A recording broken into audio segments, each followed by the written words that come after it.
Hello, everyone. I am Mistletoe Kiss, and today we are going to be playing A Fistful of Darkness, created by our very own monkeyEcho, or Stefan. And I think with that, we'll go ahead and introduce each other real quick, or introduce ourselves, and then we'll go ahead and get into the characters and the story. Why don't we start with you, Stefan, since you'd be the man of the hour, I think. Okay. Yes. My name is Stefan. I'm the creator of this hack of Blades in the Dark we played today. And yeah, it's an honor to be on the show. So I'm very happy to be here and that we were playing my game, and I hope that we make it our game. So the weirdness may come. Okay, and to their right, we see the person playing Nero. Yeah, hi. I'm Tree. It's what I'm called online. I'm very excited about this hack because I get to play a creepy kid, which has really been, my live stream to some extent. And I'm really excited to play with the person who wrote this game. So this is going to be a fun ride. Thanks for having me. I'll go ahead and introduce myself. My name's Mark. I'm going to be really excited to play this. I've always been into Wild West type things, but this has that weird spin on it that I'm interested in checking out, so that we can, have some haunted stuff and, things talking out of the woodwork at us, which is pretty much that's everyday occurrence for me. So yeah, looking forward to it. Ray? Cool. My name's Ray. I too am very excited to play this game and get stuck in. So looking forward to it. Excellent. We have our GM, Mistletoe. Yes. I finished setting up all of my dice. No, I'm just joking. That's fine. I don't think I'll need all 39 of them, do I? I don't think so. Hoping not. Oh. If anything's wrong with that, it's going to crush us. So I think I'm going to do a little scene setting for you guys, and then we can go around and you can introduce each of your characters. So you are on the outskirts of Mudwater, a high desert town, tumbleweeds kind of floating by, and it's dusty, seem very parched. And how you got here, we're not sure. You were simply traveling. But you notice that there hasn't been any mana that's fallen recently in this city. It hasn't fallen in several weeks. So you know that tensions are high. The type of sustenance that comes by during this season. Falling to the ground, mingling with the crops. The jagged cliffs up to the north of Mudwater, kind of framing and setting the scene. You see smoke from one of the tribes in that area, kind of mingling and falling into the sky.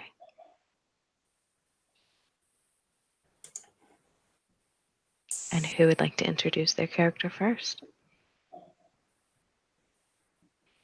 Yeah, I think I'll go first. I think that the sky is going to frame the silhouette of a female wearing some sort of feathery type garment, and she's kind of kneeling on piece of like a mound of dirt and stone that looks out against that.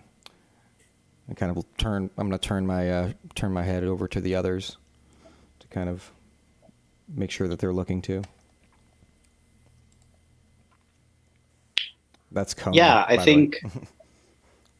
Yeah, I think you see behind her a quite small figure. I mean, they are clearly a child, wearing like lots of layers because they don't want to be identifiable, and removing from the pack a hat with a veil on it. And I think they will look to Kona and say, "Is it time for me to wear the hat?" Because they intend to wear it so that they cannot be made out while in town, because you see that on their face they have a very distinct mark that will immediately identify them to any who looks. Yeah, I think I just kind of silently nod and sweep away a lock of hair that was getting in the way of her view. Mm-hmm. I'm sweating like kind of a lot now as the heat starts to roll in and take hold of my body temperature, and yeah, I'll just kind of be like, yes, Yeah. Okay, we see a few steps behind this little group. Old guy wearing leather clothing, and it seems that he's a bit lost, and he's stumbling towards this group and just talking to himself. And no, Paul, not now, later. and just stands behind these both figures and trying to see what's up ahead before them, and asking, Kona, are we ready? Should we proceed? Paul, later. Yeah, I think almost like responding to what the voices kind of figure out what you're hearing too. Just kind of gives you the eye, yeah, what they're saying. We're ready. I'm ready. I'm ready to go. And the others? Looks over to the Munroe. So, I think this crazy old man stumbles forward and stumbles on top of Monroe's boot. And he looks down and he shoves this old man away from him, and he sniffs and his mustache twitches on the right hand side. He looks down and he wipes it off. And he's dressed too nice for this place. His things are too fine, from too back far east. And he just looks at the old man and he says, "Watch it, old man. You need to be careful of where you're going." Okay, Ezra just turned away from you, turned a full circle, and you can see in his face that for just a short second, he has a very hateful look in his eyes. But it's gone in the moment you see it. It's just as another person then. And he, okay. Yeah. That takes Ro by. He's kind of shrugs and he's like, "Oh," and for a moment his grip on his hand kind of softens a little bit, but he tries to stiffen up before anybody notices. Yeah, Kona's just watching to make sure that oh yeah, better pay respect to the old man. And and I think she kind of stands up and says, "So the child is Oh, she's thinking to herself about the child. She's like, she's looking at the markings. What is the marking that you that's on your face or near your face? Yeah, I mean that's a good question. I think that for Nero, it is it's like a symbol, right? Maybe something in a language that we don't understand, but would be familiar maybe to somebody who made a study of such things. It's very distinct, and people in the tribe definitely have probably seen it kind of glow a little bit at like odd times. And it's not like it's pretty big. It kind of like dominates like the right side of that cheek. So not a birthmark, most likely. It doesn't look like a birthmark. It looks like a No. deliberate marking. Yes, absolutely. Yeah. You could almost, if study it, see the resemblance to Hellstone itself. Yeah. Yeah, I think she looks at it and thinks back to the last moment she had a vision of some hellstone, and there's like an image hovering above the stone, and so it's not clear whether it's actually the stone or something calling out to her, and she kind of like wistfully looks towards the horizon and is like, I think what we seek is still further ahead, but it's close. The wind seems to carry and whisk about you as you say that. The wind kind of moving in a direction. And Damn wind got my allergies all up. as you look off where the wind has gone, it seems to be moving towards the cliffs. But as you look back at the town, the heat's so hot. It's the middle of the day. It's almost like a mirage, and you see, as if manifesting out of the shadows, this gigantic horse and rider, seeming to just mirage and shift and move and stare at you. Yeah. Yeah, absolutely. Yeah. I think Nero is gonna look at the other three in turn. Like first, they are going to like look at the old man and then be like, "No, wait," and then they're gonna look at Mad Max and go, "Nah, he's just in it for the money," and then gonna look at Kona and be like, "What is that?" I mean, I'm probably going to look to confirm first that you see what I see. And then when I see that you do, like I'm perplexed because it's more real than I imagined it would be. I thought it would be like, I'll look at you, I'll be like, I think it's the shadow that's been following us. You feel the horse's breath on your face, as even though it is if it is standing directly in front of you.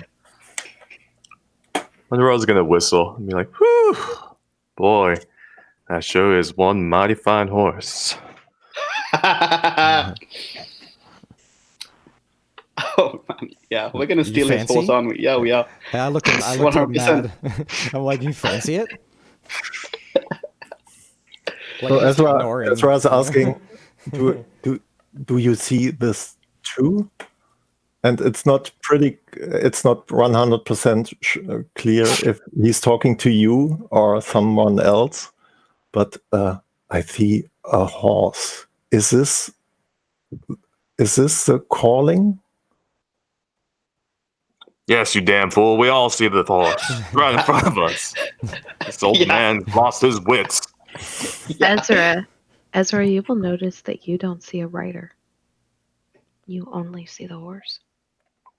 Yeah, of course. Do the rest of us see the rider, or is it like only Ezra who doesn't see the rider? Everyone else sees the rider but Ezra. Right. Ezra okay. only sees the horse. Yeah, I think Nero will say to Max, in fact, it's not the horse that's the point. It's whatever that thing is riding it. Okay, I look puzzled, but say nothing. Yeah. Monroe's gonna lean against kind of the crowd in general and towards Kona. Like, say, little girl, you know how much a horse like that would fetch in the market? Whew. Okay, so Kona is going to kind of stand up quickly. She was kneeling before. She's going to take that and like one up it a little bit. Breathe deep and like puff her chest out close to you and be like, I think it's a mite better than the one you could get at the market. Do you want to take this one? And kind of challenging you to see if you want to go for it or not. Well,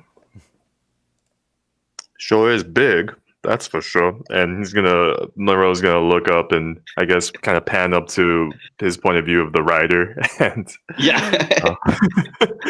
Yeah. I think Nero will look at the two of you and say, if you want to go up against whatever that is, you should give me your guns. Oh, Kona's going to look down at the holster on her hip, which has the gun. It's like a gun that has like a blood spatter on the hilt. It's like a pistol with wood. And yeah, there's like, it's like signs of use, but she looks down at it and you can notice that she's like, not this one.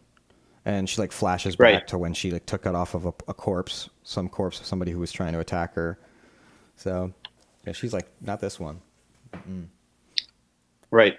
Is Max gonna take them up on their offer?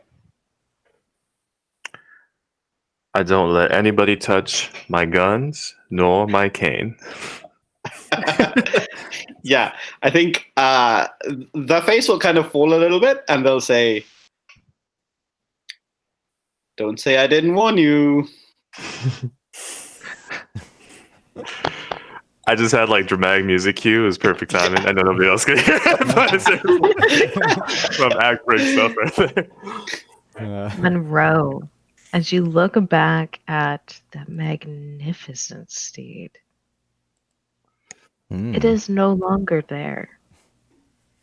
Oh, shit. That's curious. But you do see a rider that's standing not but 10 feet from you. Oh. Oh, my God. You Okay. can hear it's talking. It's otherworldly language being spoken. Deep as if its tendrils are reaching into your soul, sucking the life force out. Jesus Christ. Monroe is going to kind of blabber and just start stuttering really quickly and then backing away, but at the same time drawing for his help. And just like, I want no part in that. Want no part in that. Cool. I'm watching. He's gonna take out his revolver and just be like, stay there. Don't come any closer. Do the rest of us see this rider, or is Max just yelling at thin air? He's just yelling at thin air. I'm like, ooh, you feeling all right? The right. I like patting her head, pat his head, like, because I've never seen him this scared. I'm gonna swing and like round is gonna go off. Can I attune to see whether I also can figure out what is going on here? Yeah, absolutely. Because this sounds like some supernatural shit, and I don't like it. Go for it. Okay. Oh yeah, I roll forgot. again.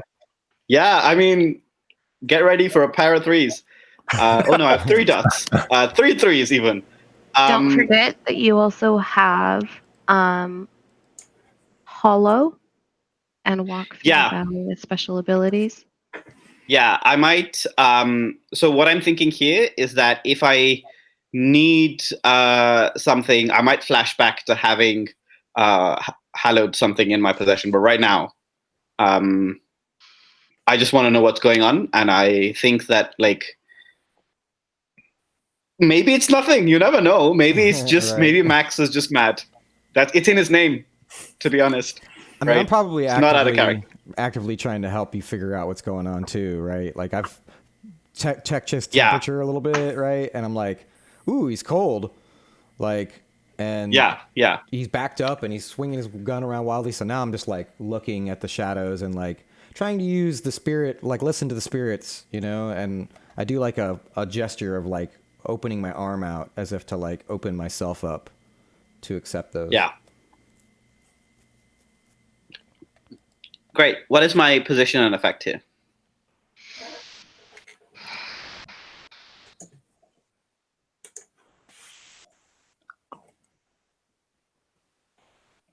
I am going to say that this is desperate. Yeah, absolutely. Standard. Mm-hmm. Mm-hmm. Fantastic. Yeah. Desperate, standard. Yes. Oh man, no, I'm not going to push for effect here. This is no desperate standard is fine. Oh, you're not going And to push on your first roll of the game? I am getting a bonus die from Kona, right? Yeah. Yeah. So I mean that's fine. Like, what could go wrong here? Lots, to be clear, but you know it's fine. Let's see how this goes. Oh man. Okay. Yeah. That's a Ooh, 5. you rolled before I could offer a devil's bargain. I, to be honest, did that because I knew that you were going to say something, and I was like, "Not yet. It's still roll 1.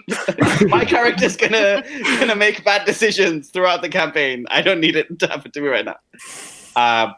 But yeah, no, I will keep that in mind next time. Yeah, 5. Yeah, so I marked a grit to throw you down the 1 die. Nice.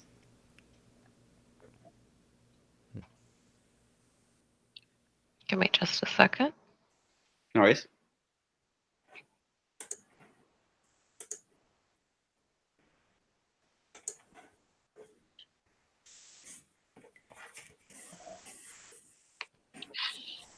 So, you succeed. What exactly are you trying to find out? I want to know whether Max is just because we've all seen the rider, right? So I want to know whether Max is reacting to something that's happened to him, or because the rider's doing something, or whether he's just going mad. Yeah, was it real or not? Was kind of what I was going for. Mm-hmm. Yeah. As you attune and tune into the supernatural around you, you almost see the desert sand the dust, the things that you're walking on, kind of coalescing into this dark. It's like being shifted and moved by something unseen, and it's turning black as it does so. And you see a figure standing behind Munroe, poised, whispering in his ear. And then Oh it fuck. looks at you Yeah, I bet it does. and vanishes. Shit. Yeah. Okay. The consequence of this action, Mm-hmm. it has marked you Okay. because you have seen it. And Yeah. now it is going to very possibly come and see you again. This starts a 6 clock Mm-hmm. with a 1 tick filled. Lovely. Like, I cannot imagine resisting that. That sounds absolutely like my shit. That's I always think- a problem when you don't want to resist this interesting consequences. So I will say, as Nero is doing this, Munroe, you hear it still talking to you even after you fired the shot. I am It going. says, do you want to hear what it says? Yeah, definitely.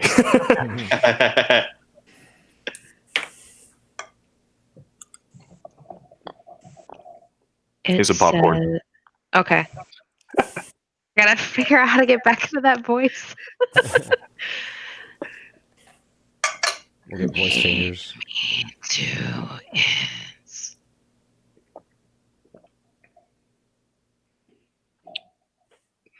What? What are you trying to say? Speak up now! And I think that's sort of his way of attuning. This- Yeah, I think as he's doing this, I'm going to turn back to the other two and say, he's talking to it. That fool is talking to it. Yeah, Kona like looks over at you, at the speaker, and also at Mad, and kind of like this dark flash across her eyes, where she's just like, she can sense it too, but she's not sure really like who it just touched and tried to harm or follow, and she looks suspiciously, and she's just like, "Get that thing off your back now. We can't have it following us while we do what we need to." And she looks at Munroe, kind of getting it wrong, right? Because he's still like scared, the most scared. Yeah, I think Ezra is pulling out his hunting knife, but turning it the wrong way around, not pointing at something in specific, but at himself. And that, what's happening? I'm feeling it too. And just paying attention to yeah, what's happening here, guys? so, you can really tell Ezra is not going to be useful until he gets really useful, right? Like, and what he does is making a small cut to his left arm, and you see a blood of drop coming out, and you see on his arms many cuts he already. Oh, no. And but what you can feel is some kind of how should I call it? Enhanced sense what's happening here. So he's coming off from this old man, don't know what's he doing, but now he starting to see what's happening here and to start his hunt. So just preparing to assist anyone. Yeah, I think at that point, Kona's kind of like, don't let it get to you, right? And she stands up and turns around, and she's just like, she realizes it's gotten to her as well, and she's like, we need to get moving. She probably does this thing where she's like, she lets you, do your information gathering to see that you're comfortable, because you've been kind of little bit spacey like the other one. She's still mostly like protective and kind of like close to the speaker, I think. And the other two she kind of sees as like equals, right? And the speaker is like the endowed one, the one that she's trying to sort of protect. Yeah. Oh. Yeah. So that's not good. Okay. I think if Max is still kind of firing into thin air and this creepy demon thing, Black Rider, has disappeared, I'm going to shout out to him and say, you need to stop. You need to stop talking. Why are you still talking to it? And like it's a dead like vulture falls out of a tree. yeah, absolutely. The vulture was dead long before we got there, but yeah. And I think I want to try and get Max's attention to try and get the Black Rider out of his head and then ground him in reality somehow. I think as you go to do that, Munroe hears one last phrase. Return my property. And he vanishes. You gotta be more specific. There's a lot of problem Munroe's unhanded over the years. But he's thinking that to himself and muttering. Yeah. The presence, the rider, no longer present, as far as any of you can tell. Yeah, Though you do see signs of it, almost black sand hoof prints laid within the dust. Near you, a set of hoof prints and a set of darkened boot prints. Jesus.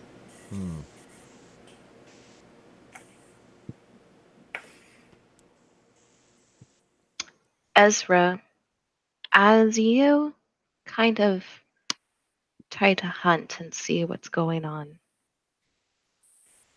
your friend Paul, that voice in your head, he's gone. Oh, he's gone. I don't suggest we stay out here much longer. We find shelter. Follow the wind. She knows. She knows where we can hide. He can't follow us there. Can he? I don't think it much matters if he can. Yes, follow the wind. He's hesitating for just a moment, as if he wants to find out more about this hunt, this potential hunt. But then he's just nodding, turning around to the group, and say, "We'll follow the wind now. Come on." And then he starts to walk, just not waiting for you or just not discussing it, just stating it and starting.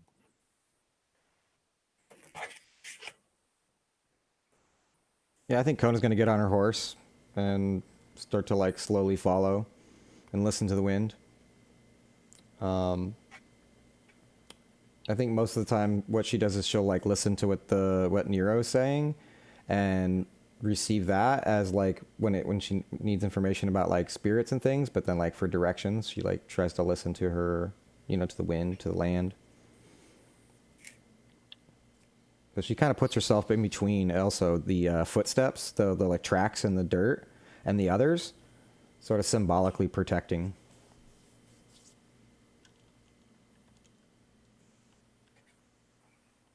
If he's no longer spooked, Nero's just gonna look at Max and go, "Have you stopped? Have you stopped talking? Didn't I tell?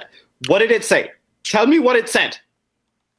So Munroe is gonna kind of look into his revolver, see that all 6 shots have been fired, and be like, very curious, and reholster it and kind of wipe himself down while he's being accosted, basically. Yeah. Some delusional voice, property, some such. Wasn't making quite some sense, if you could tell. Just jibber jabber all over. It wasn't jibber jabber. It wanted something from you.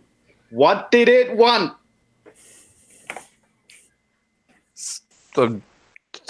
Accuse me of some sort of impropriety, but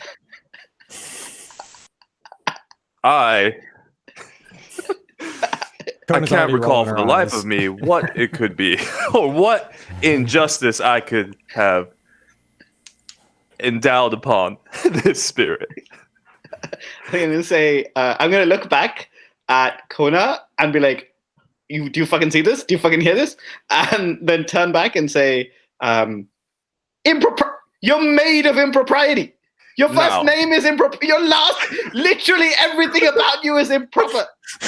Monroe's gonna fix his bowler hat and flash his legendary silver smile and be like, now. Oh, silver Eddie. smile. With Yeah, his canine. Now, fine, ladies and gentlemen. What I do believe is that anything that has a voice can be reasoned to. And clearly, we find ourselves in a very unreasonable position right now. So perhaps some reason to the spirits would be some correction of this misunderstanding. So this mistaken sense of identity would would help us rid of this said curse we seem to have all been a part of. It's you. It's you, Munroe. You're the one it targeted. You're the one who said, "Ooh, I want its horse."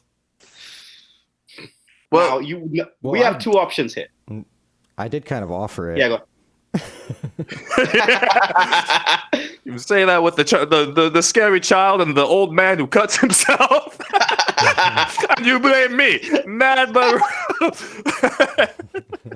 I think. I think Nero's gonna look at you and say, either we do the job right and steal the horse and kill its rider, or we do the job not at all and we run away. But if you want to try and reason with it, want to try and say, "Hi, Mr. Black Rider, sir," it's gonna murder you. You want to be murdered? I do not intend to leave this bodily world. It's not on my agenda. No, ma'am. I'm not a ma'am or a sir. I'm just a person, and you need to know that if you go up against the Black Rider, one of you will die. And it's not going to be the Black Rider, most probably, but you know. So I have a question for the GM. Do I know what the voice is referring to when they say property? Is that something that like... No. But this all seemed to have happened after you shoved Ezra and called him an old man. Kind of an interesting coincidence. Yeah, so I'm definitely going to be staring at Ezra a little bit suspiciously as I brush myself down and get back on my horse and just sort of like take the lead this time and move on ahead. Yeah, I think Nero's also going to get back on that horse and just be like, fuck this, right? Like, if this moron kills himself, I did everything I could. That's all I can do. Can I ask what each of your horses look like? Because we are assuming that you guys do have horses here for the setting, especially for travel. What does each of them look like?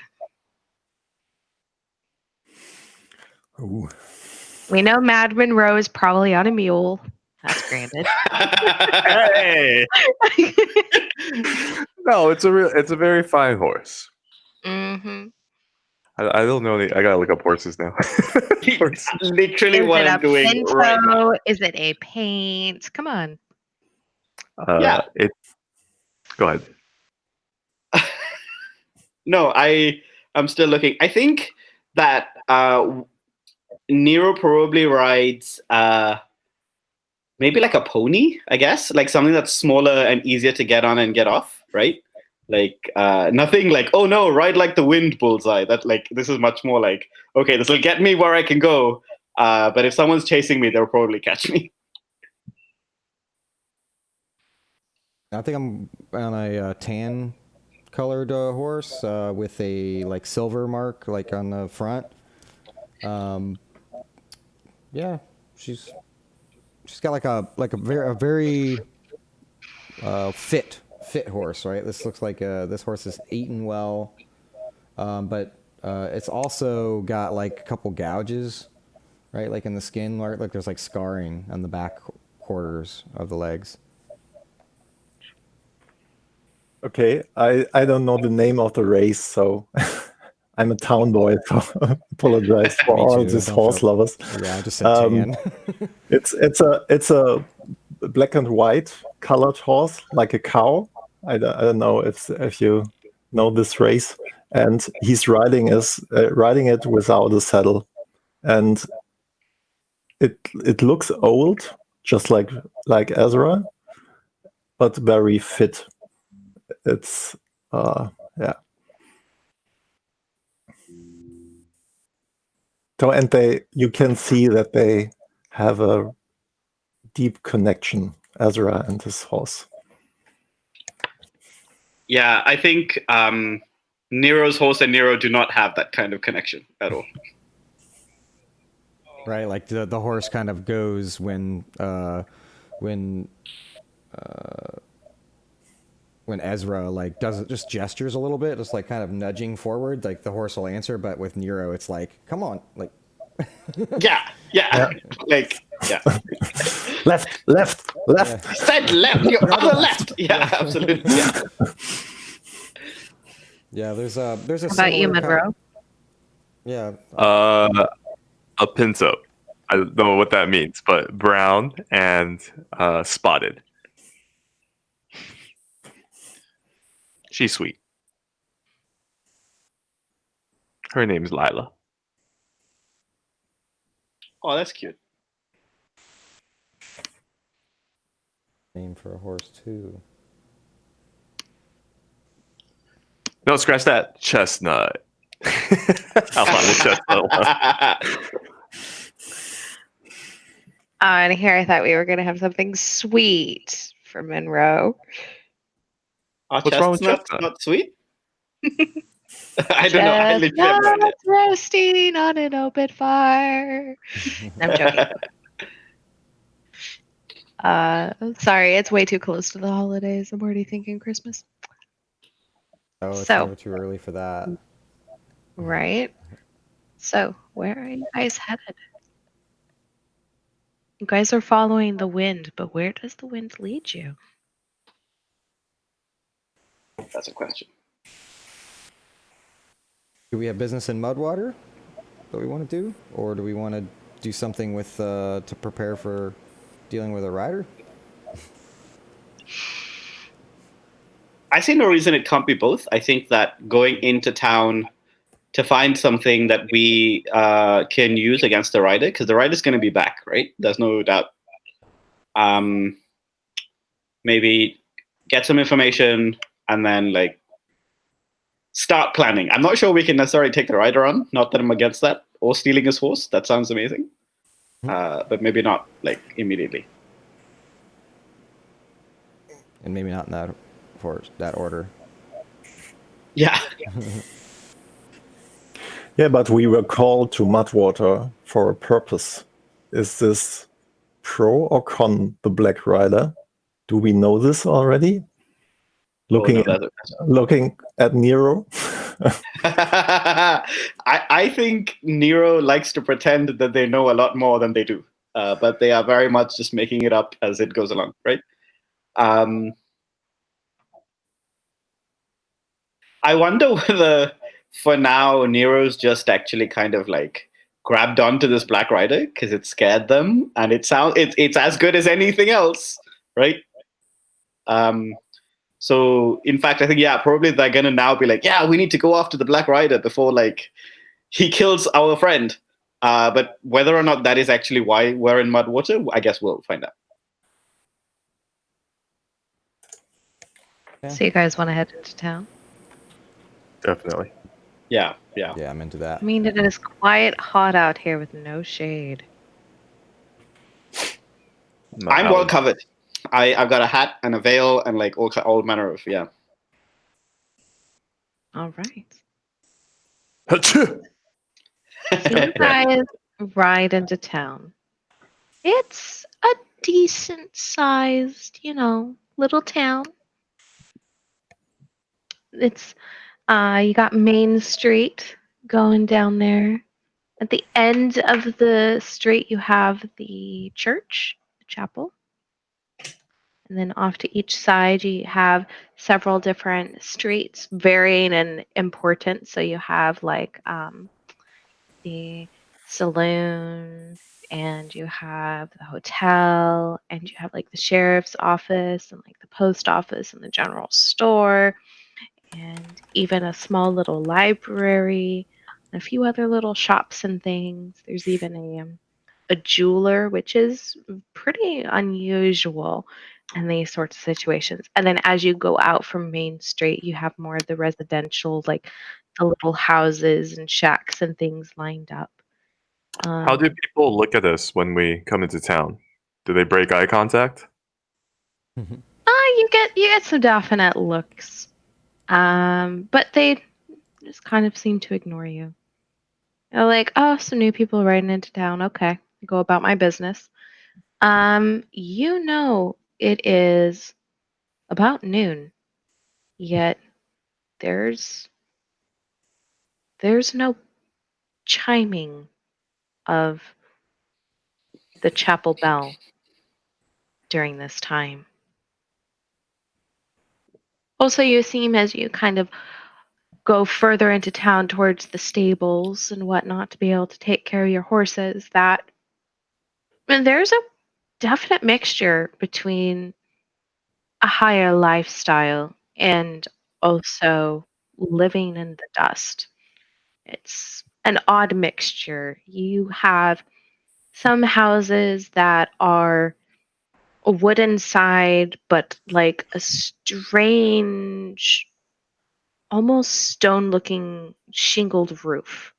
You're guessing it has something to do with blocking out the heat, the sun. Not a lot of trees. There's a more um, crystalline aspects that are kind of like trees, more cactus, more stone. And some of these crystalline trees they kind of grow up in spikes, and the town has kind of seemed to have attached lanterns and things to it. You're guessing that they kind of like, one of them has like a wooden board plastered on it with posters and things like that, seeming to be like a news board. And then you have other buildings that are made completely out of stone, but the wooden doors or something like that seem to be worn down in paint. Very interesting mixture. I think Kona's You guys backed off watched. mostly from the people and is kind of looking at all the architecture oddly, like examining this like corner of a building or something, while the others are like moving into town, and then like catches up, kind of like almost as if she forgot that she's supposed to be hanging out with other people, and she's like, "This place looks old, and but very different from what I've seen recently from the last place we were. Something's up here. Maybe we should ask around and see how people are doing." Yeah, many were called to this place. Not just us, but for different reasons. You see, as you guys come to the place where you guys will start getting off your horses to stable them, kind of across the street, you see a bunch of natives standing there, very tall, very regal, and some of them are wearing very fine clothing. You seem kind of like you've kind of noticed as you've gone through town that quite a few people give them a lot of deference. And the tallest, who's almost standing about 7 feet tall, stands there with his arms crossed. Looks over your crew, looks to Nero, gives a little bow, Yeah, and I think all of Nero his will. people do the same. Yeah, Nero will bow as well. They make quite an odd pair, right? Because Nero must be like maybe 5 feet tall, maybe. And so there's like 3 clean feet between them. And I think they briefly kind of draw up the veil to look into the leader's eyes and make like proper eye contact. And then they'll kind of put the veil down. With that, there seems to be a nod of recognition, a look of recognition in his face. Yeah. And they all turn and Mhm. walk away without a word. Hectic. Do Yeah, I think do, Nero will watch them walk away. Yeah. do Ezra recognize which tribe this was? This They are the Thundering Raven tribe. You'll okay, notice cool. on the back of some of their cloaks depictions of ravens or feathers. There Mhm. seems to be 2 to 4 individuals that almost seem to have raven-like wings that are kind of like in a laying motion down on the back of the cloak. Say, those are some nice cloaks they have on there. Don't you dare!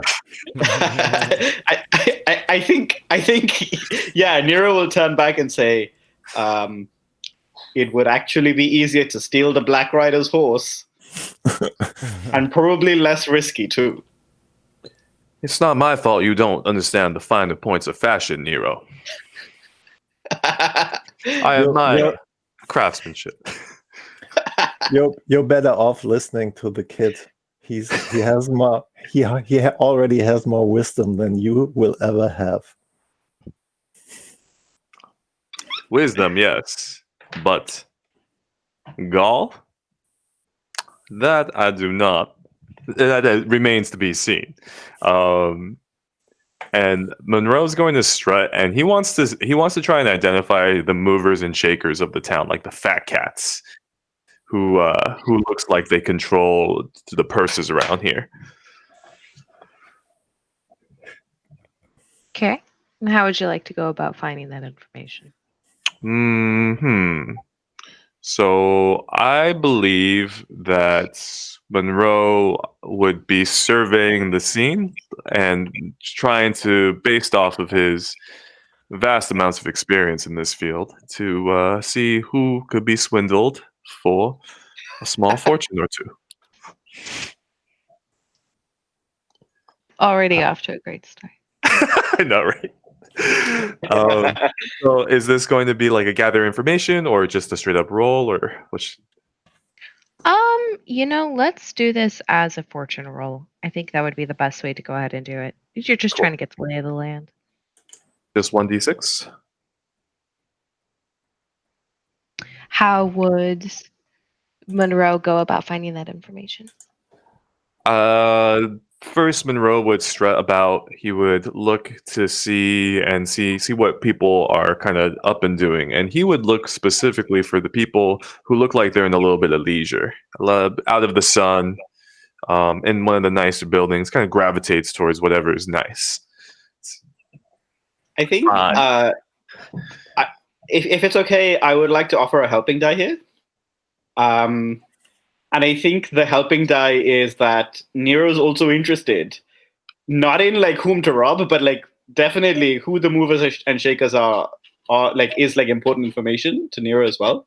So while while Monroe kind of cases the joint, Nero is going to look around to see who is paying most attention to this interaction between them and the Raven tribe, and maybe try and figure out from there what's going on. Okay. Monroe, go ahead and make your roll. Rolling 2d6. Thank you, Nero. No worries. Hey, lovely. Hey! Hey, for Yeah. 6. For the record, that was Monroe's roll, not Nero's. Look, you're not allowed to figure out which dice are which. In my opinion, all of the movers and shakers are just the Raven tribe, and we like they met Nero. We're done. Like we don't have to worry about anything else. Let me pull that up here in my notes. No worries.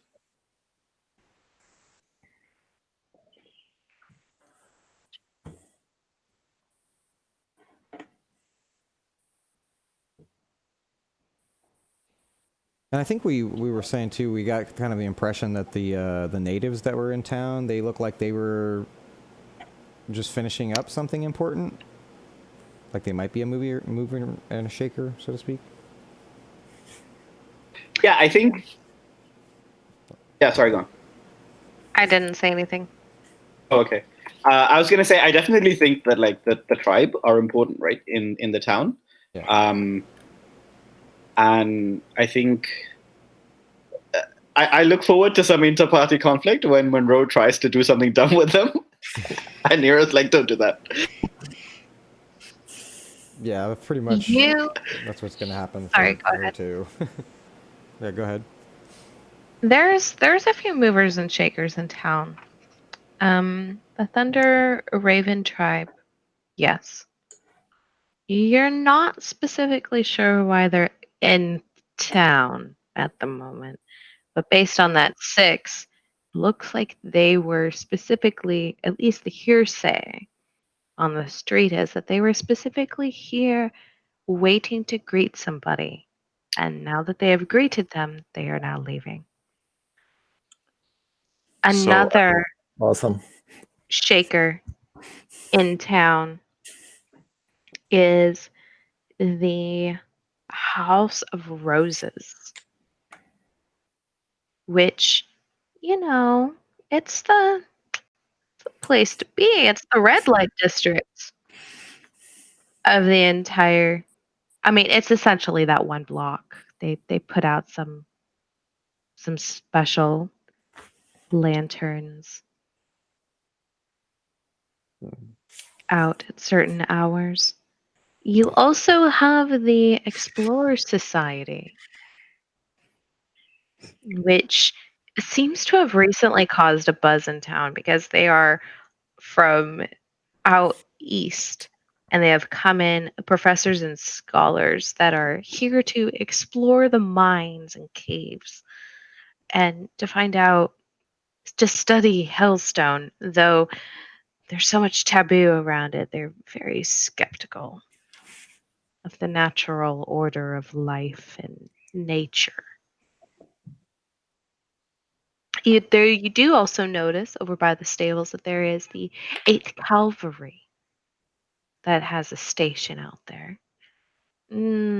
They've been recently fighting native war parties out on the outskirts and rogue bandits that have been attacking the Wells and Fargo Company, but they don't seem to necessarily have an issue per se with Thunder Raven, though it's not necessarily a neutral standing.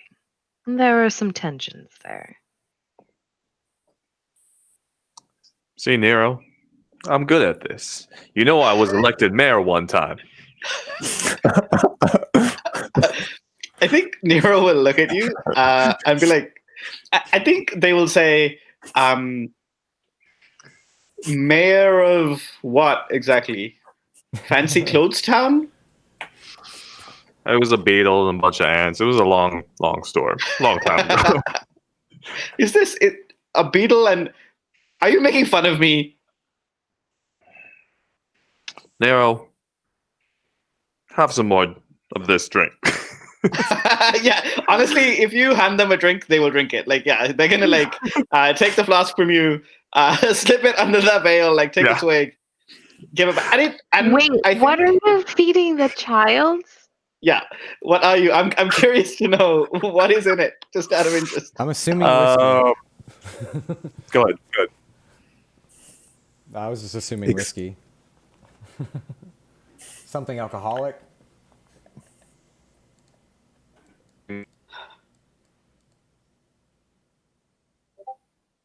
Probably. Yeah. I think Kona. you see. Yeah, I think you see them kind of take a swig, and they don't react as badly to it as you might expect. They definitely like kind of probably grimace a little, but it's not like, oh ew, what is going? No, they just like, okay, fine, yeah, I got it, and then they hand it back. It's probably just like, spiked milk, but it's, kind of been sitting warm in the Yeah, campaign. yeah. And I think I will look at Munroe and say, seems like we should go talk to some roses. You want to find anything out around here?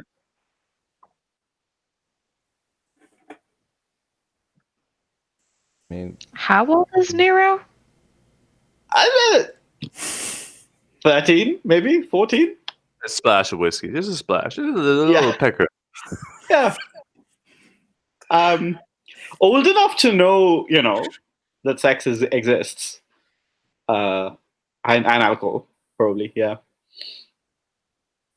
It's the West. Looking for a couple of roses, are you? Well, Well, I I mean, think you happen to have found at least a pair.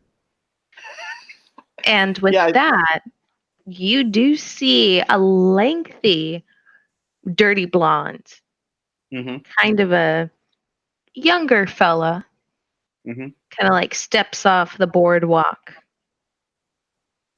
Like looking over all of you. There's another one, same sort of length, but slightly longer hair. Sitting there, kind of like leaning up against one of the poles.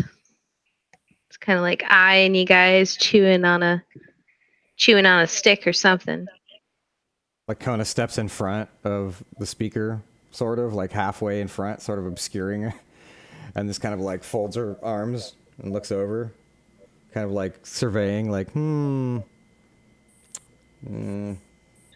All right, probably finally more like sweet peas, but a flower's a flower. kind of blushes and Sweet like pea backs flowers up. are very pretty. Very pretty. Now, I hear that you all have something our boss is looking for.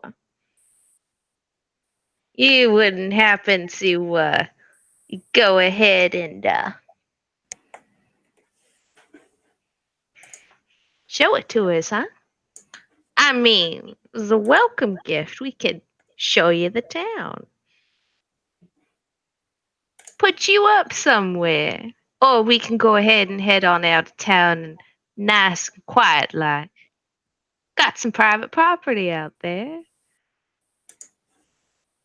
No one can hear you scream. And I think with that, we're going to go to break. Great. Okay. Sounds good.